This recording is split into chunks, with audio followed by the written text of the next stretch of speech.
Ежедневно здесь проходят пресс-конференции с участниками и организаторами игр, а для репортеров в пресс-центре созданы все необходимые условия. 80 полностью оборудованных рабочих мест, интернет, кофе и онлайн-трансляции в комплекте. Журналисты, интернет-центр.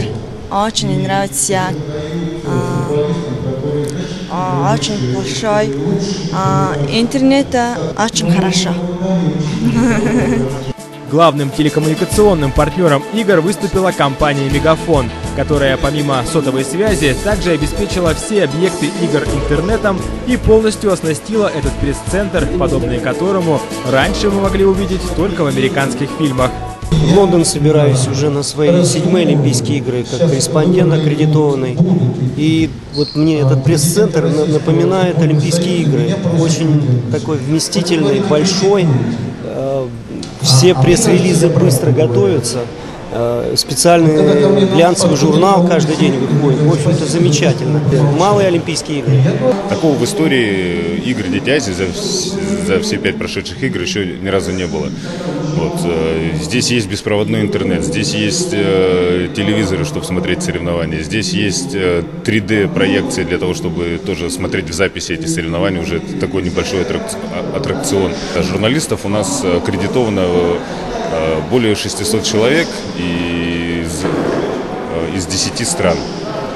То есть география очень большая. Мы проводим мониторинг, у нас ежедневно выходит на всем земном шаре про игры «Дети Азии» более 200 статей.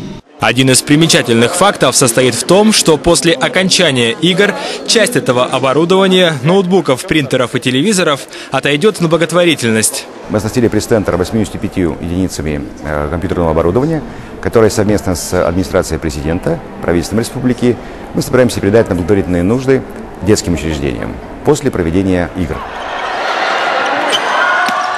Помимо всего оборудования, в каждом спортивном комплексе также есть интернет по технологии Wi-Fi, с помощью которого участники соревнований могут позвонить домой по видеовызову, чтобы поделиться впечатлениями или даже показать самые интересные моменты спортивных баталий.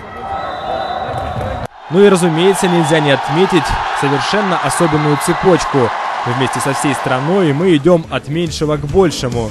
Здесь на играх «Дети Азии» готовятся наши спортсмены, появляются новые олимпийские надежды. И здесь задействованы люди, которые позже будут работать и на Олимпийских играх в Сочи. Ведь главным телекоммуникационным партнером которых также будет компания «Мегафон». Если говорить о том, что делает «Мегафон» в Сочи, это создание фактически с нуля всей инфраструктуры, потому что это необходимо проложить километры оптического кабеля, создать новые базовые станции, предусмотреть все возможности, которые могут случиться во время проведения Олимпиады. Нам необходимо действительно получать тот опыт, уникальный опыт проведения различных игр международного уровня, потому что организационные там возможности, те возможности, которые предоставляет компания «Мегафон» в обеспечении мобильной связи, они уникальны. Игры постепенно приближаются к своему завершению. Еще 2 дня мы сможем с замиранием сердца наблюдать за их участниками и с восторгом смотреть за итогами работы журналистов, которые осветят для нас все самые яркие моменты этих соревнований.